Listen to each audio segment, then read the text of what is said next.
কালকে যে ভদ্রলোক আসবেন সংসদে বসবেন, যেভাবে করে হাসিনা সংবিধান সংশোধন করেছেন না, তাহলে সেই ভদ্রলোক ভদ্র মহিলা সে তার মতন করে এই সংবিধান সংশোধন করবে না, এটার গ্যারান্টি আপনি আমাকে দিতে পারেন? গ্যারান্টি আছে আপা? এখানে গণভোটের জন্য যদি হয়ে থাকে তাহলে তো আমি এখানে সংখ্যাগরিষ্ঠ।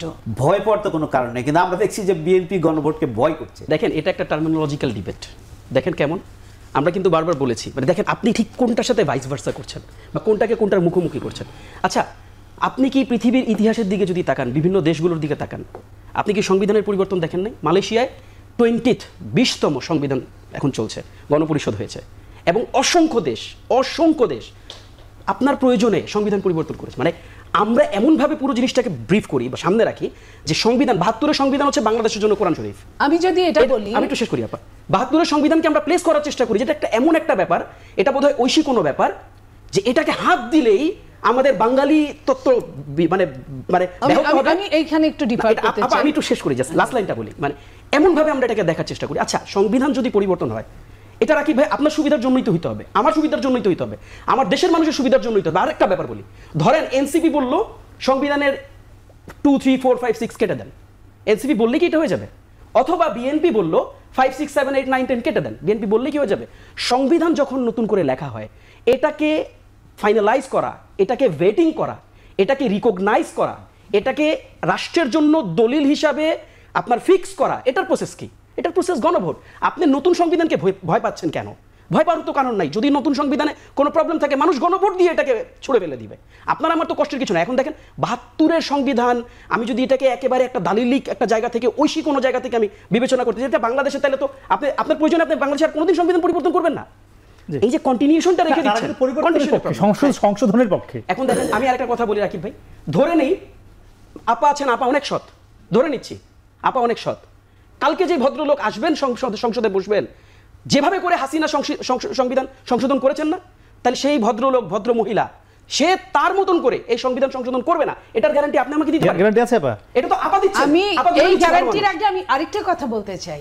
সংবিধানে তো লেখা আছে যে বন্দুকের নল্লা দিয়ে ক্ষমতা নিলে তার কি শাস্তি হয়, তার শাস্তি মৃত্যুদণ্ড। এটা কি অতীতে হয়েছে? বন্দুকের নল দিয়ে কি এই দেশের ক্ষমতা আসে নাই? সংবিধান না মানা হচ্ছে সমস্যা। ব্রিটেনের সংবিধান 1000 বছরের অলিখিত সংবিধান, প্রথাগত সংবিধান, সেটা যদি চলতে পারে, মালয়েশিয়ার কথাটা এখানে ব্রিটেনের চেয়ে, আমরা কিন্তু একসময় কলোনিয়াই ছিলাম, সারা বিশ্ব কিন্তু ওই সংবিধানটাকে ফলো করেছে, এবং এখনো কিন্তু বাংলাদেশের অনেক কিছু 144 ধারা, তারপরে এই যে অ্যারেস্ট করার, এগুলা কিন্তু এখনো ওই সংবিধান। এই যে বড় বলছে যে মানে মানুষ চায় নাকি চায় না, এটা গণভোট হয়ে যাক। আমার কথা হচ্ছে এখানে গণভোটের জন্য যদি হয়ে থাকে তাহলে তো আমি এখানে সংখ্যাগরিষ্ঠ। আমি যে দল সাপোর্ট করি, আমি যে দল ধারণ করি, সেই দল তার অভিজ্ঞতা আছে রাষ্ট্র পরিচালনার, সেই দলের যে মানুষগুলো একটা থানায় আছে, অনেক দলের সমস্ত বাংলাদেশ নাই।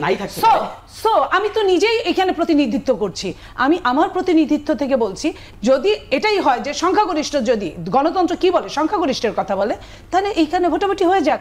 দলগুলোর মধ্যে যেগুলোর সনদ আছে, রেজিস্ট্রি আছে, যে দলগুলোর, তাদের যে কালকে যে যাদের কালকে উদ্ভব হলো, তারা একটা কথা বললে সংবিধানটা হিসেবে আমি চিন্তা করব, এটা তো হতে পারে। কি হবে? ভোটের তো সময় বেশি দিন নাই আর।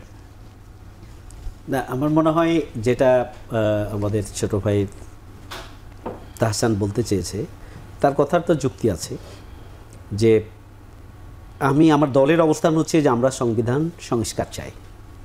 আমরা গণপরিষদ নির্বাচনের কথা আমরা বলি নাই, কিন্তু গণপরিষদ বিএনপিও কিন্তু চায় নির্বাচনের কথা, গণপরিষদ নির্বাচনের কথা যেটা এনসিপির পক্ষ থেকে বলা হচ্ছে, এটার যুক্তি আছে। যুক্তি হচ্ছে, আমি যদি ব্যক্তিগতভাবে বলি, যে তারা যেটা বলতে চায়, গতকালকে আমাদের সেমিনারে গিয়ে আক্তার যে কথাটা বলেছে, যে আওয়ামী লীগ তার নিজের প্রয়োজনে যেভাবে সংবিধানকে কাটছাট করতে করতে এমন একটা জায়গায় নিয়ে গিয়েছে, যাতে করে এখন সংবিধানটিকে আসলে এই অবস্থায় সংস্কার করার কিছু নেই, এটাকে পরিবর্তন করতে হবে, এবং বর্তমান অবস্থার প্রেক্ষিতে জন আকাঙ্ক্ষা পূরণের জন্য তার কথা থিম হচ্ছে এটা, যেটা গণপরিষদ নির্বাচন দিতে হবে এবং এর মাধ্যমে নতুন করে সংবিধান করতে হবে। এটা তাদের বক্তব্য। আমি মনে করি যে ব্যক্তিগতভাবে তাদের বক্তব্যের যৌক্তিকতা আছে। সংবিধানকে তো আওয়ামী লীগ তাদের দলীয় প্রয়োজনে কাজে লাগিয়েছে। যদি আপা এটা বলেন সংবিধান, 72-এর সংবিধান নিয়ে প্রশ্ন যতটুকু, তার চাইতে বেশি প্রশ্ন হচ্ছে রাজনৈতিক দলগুলো তাদের প্রয়োজন পূরণের জন্য, দলীয় স্বার্থ পূরণের জন্য এবং দলকে ফ্যাসিস্ট হিসাবে গড়ে তোলার জন্য 41 সাল পর্যন্ত ক্ষমতায় থাকার জন্য যারা যখন ক্ষমতায় এসেছে নিজের পছন্দ মতো করে সংবিধান সংশোধন করেছে। না, কিন্তু 41 সাল পর্যন্ত সংবিধানের আলোকে থাকার কিন্তু সুযোগ ছিল না। আমি এখানে একটা লাইন বলতে চাই, জনগণের জন্য আমি একটা লাইন যোগ করতে চাই। যদি সংবিধান চেঞ্জের প্রশ্ন আসে, আমার মনে হয় এই ডিবেটটা প্রত্যেকটা ধরে ধরে একদম কোন কোন ধারা ধরে ধরে এটা কেন থাকবে না আর এটা কেন থাকবে, এই ধরে ধরে আমরা হিসাব করলেই তো হয়। তাই এত চিন্তা না করে আমরা যদি ধারায় যাই, যেটা যেটা সমস্যা হবে, সব দলের মিলে সমস্যা হবে, সেটা নিয়ে চিন্তা করা যাক। তাহলে আগেই আমি কেন প্রথমেই বলবো যে না, এটা আওয়ামী লীগ টাচ করেছে, আমার এটা টাচ করা যাবে না। আওয়ামী লীগ তাহলে যে চেয়ারে বসেছে সে চেয়ারে বসতেছে, তাই না? তা ওই চেয়ারটার কি ব্যাপারে কেউ কিছু বলে না। সংবিধানটা বলে কিসের জন্য?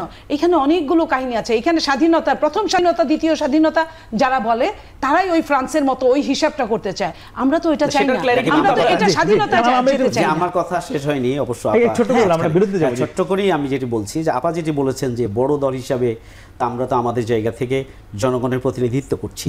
যদি জনগণের প্রতিনিধিত্ব বিএনপি করে থাকেন তাহলে তো জনগণের সমর্থন পক্ষে আছে কি না আছে সেই জন্য একটা গণভোট হয়ে যেতে পারে, সেটা কি ভয় পাওয়ার তো কোনো কারণ নেই। কিন্তু আমরা দেখছি যে বিএনপি গণভোটকে ভয় করছে, এইটা সঠিক না।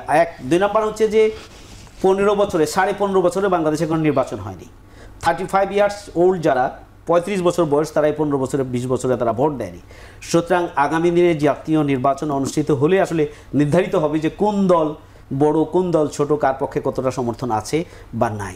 থার্ড হচ্ছে যে এনসিপি নতুন দল, আমি তাদের পক্ষে এই জন্য বলছি না, তবে তাদেরকে আমাদের সম্মান করা উচিত। ছোট্ট দল হলো তাদের নেতৃত্ব